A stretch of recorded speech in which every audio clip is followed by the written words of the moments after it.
Hello दोस्तों, आपका स्वागत है आपके अपने यूट्यूब चैनल मगध क्लासेस पर। जैसा कि हमने लास्ट क्लास में शपथ तक पढ़ लिया था, तो आज हम पढ़ेंगे महाभियोग। अगर आपको अपनी ट्रिक याद हो, पकानी को का द्वयोदशम, तो वहाँ से हमने बामन से आर्टिकल शुरू किया था। पा से पद, का से कार्यकाल, नहीं से निर्वाचन, पकानी को से कोटा, का से कार्यकाल, को का द्वयोदशम, दोबारा निर्वाचन, योग्यता, द से दशा, श से शपथ। और आज हम पढ़ने वाले हैं महाभियोग, जो कि आता है आर्टिकल आपके 61 के अंदर। ठीक है, चलिए तो अब अपनी वीडियो में आगे बढ़ते हैं। सबसे पहले देखते हैं महाभियोग होता क्या है, महाभियोग का अर्थ क्या है।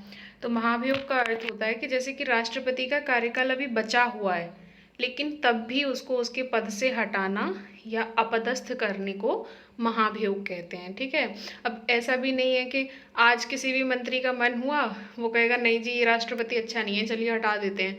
ऐसे भी नहीं हो सकता जब तक कि, क्योंकि देखो महाभियोग लगाना जिस तरीके से राष्ट्रपति को चुनने की प्रक्रिया है ना, टफ है, उसी तरीके से हटाने की भी प्रक्रिया है एक। किसी को भी ऐसे ही आज बिठाया कल उठा दिया चेयर से, ऐसे नहीं हो सकता। ठीक है, तो इसकी परिस्थितियां देख लेते हैं कि किन किन परिस्थितियों में राष्ट्रपति के ऊपर महाभियोग लगाया जा सकता है। तो सबसे पहला तो है कि राष्ट्रपति यदि पागल हो जाए। ठीक है, अब मान लीजिए किसी ने अपना मानसिक संतुलन खो दिया।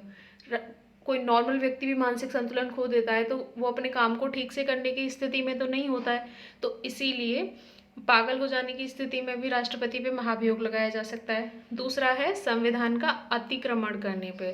संविधान का अतिक्रमण करने पे, इसको सीधी सीधी भाषा में आप ये कह सकते हैं कि यदि राष्ट्रपति अपने मन की बात करने लगे, मतलब अपने मर्जी से करेगा, अब मानेगा ही नहीं मंत्रिमंडल की बात, ना ही मानेगा प्रधानमंत्री जी की बात, तो अब वो अपने हिसाब से काम करने लगेगा, तो भी महाभियोग लगाया जा सकता है। उसको संविधान में कहा गया है कि संविधान का अतिक्रमण करना। ठीक है, दूसरे राष्ट्र के प्रभाव में आ जाने पर, अब मान लो हमारे यहाँ का राष्ट्रपति है, किसी दूसरे राष्ट्र के प्रभाव में आ गया और अपने यहाँ की बातें वहाँ पे लीक करने लगा, या फिर अपने देश से देशद्रोह करने लगा, तो दूसरे राष्ट्र के प्रभाव में आ जाने पर भी क्या होगा, महाभियोग की प्रक्रिया शुरू की जा सकती है। ठीक है, अब देखते हैं कि महाभियोग की प्रक्रिया शुरू कैसे की जाती है। देखो, महाभियोग की प्रक्रिया को राज्यसभा या लोकसभा किसी भी सदन से शुरू किया जा सकता है, और शुरू करने के लिए 1/4 वोट की ज़रूरत पड़ती है, 25% पूरे सदन का। ठीक है, अगर राज्यसभा शुरू कर रहा है तो उसको 25% का पड़ेगा, और लोकसभा कर रहा है तो उसको भी। ठीक है, और सबसे पहले 14 दिन पहले ही राष्ट्रपति को उन्हें बताना ज़रूरी है कि हाँ भाई हम तुम पे महाभियोग शुरू करने वाले हैं। अगर तुम निर्दोष हो तो तुम अपने सबूत वबूत जुटा लो, अपनी बात कहने के लिए तैयार हो जाओ। 14 दिन मिलेंगे।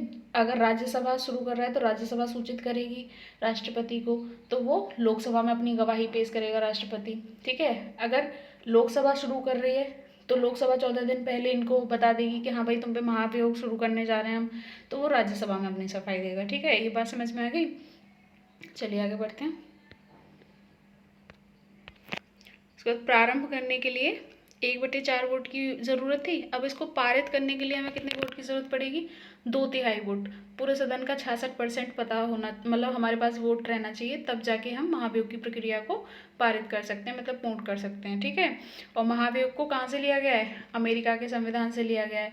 और महाभियोग में जैसे कि देखो पिछले वाले उसमें हमने, जब हम निर्वाचन पढ़ रहे थे तो हमने कहा था कि मनोनीत सदस्य जो होते हैं 12 राज्यसभा में, और 2 एंग्लो इंडियन जो होते थे, मतलब अभी तो ये एंग्लो इंडियन वाला हटा दिया है, तो ये लोग पहले, उसमें मैंने बताया था विधानसभा भाग लेती है और मनोनीत सदस्य भाग नहीं लेते हैं निर्वाचन में। लेकिन अभी इसमें क्या हो जाएगा, मनोनीत सदस्य और एंग्लो इंडियन भाग लेंगे महाभियोग में, लेकिन विधानसभा नहीं लेगी। ठीक है, उसके बाद अब हम देखिए यहाँ पे हमारा महाभियोग हो जाता है कंप्लीट। महाभियोग में हमने क्या क्या पढ़ लिया, महाभियोग का अर्थ पढ़ा, किन किन परिस्थितियों में उन्हें हटाया जा सकता है, संसद का कोई भी सदन महाभियोग शुरू कर सकता है, और प्रारंभ करने के लिए 1/4 वोट, पारित करने के लिए 2/3 वोट। ठीक है, और अमेरिका के संविधान से लिया गया है, और कौन कौन इसमें भाग लेता है ये भी हमने बात कर ली। तो यहाँ पे हमारा महाभियोग होता है खत्म। अब हम पढ़ते हैं अपना आर्टिकल 62, राष्ट्रपति का पद किन किन परिस्थितियों में रिक्त हो सकता है, ये है हमारे आर्टिकल 62 में, 62 में। ठीक है, सबसे पहला तो है कार्यकाल पूर्ण होने पे।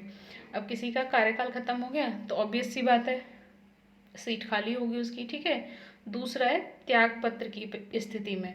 अब मान लो राष्ट्रपति पे ज़्यादा वर्कलोड आ गया, उसने कह दिया नहीं जी भाई हमसे नहीं हो रहा, हम त्याग पत्र देंगे, तो ऐसी स्थिति में भी क्या होगा, राष्ट्रपति का पद खाली हो जाएगा। ठीक है।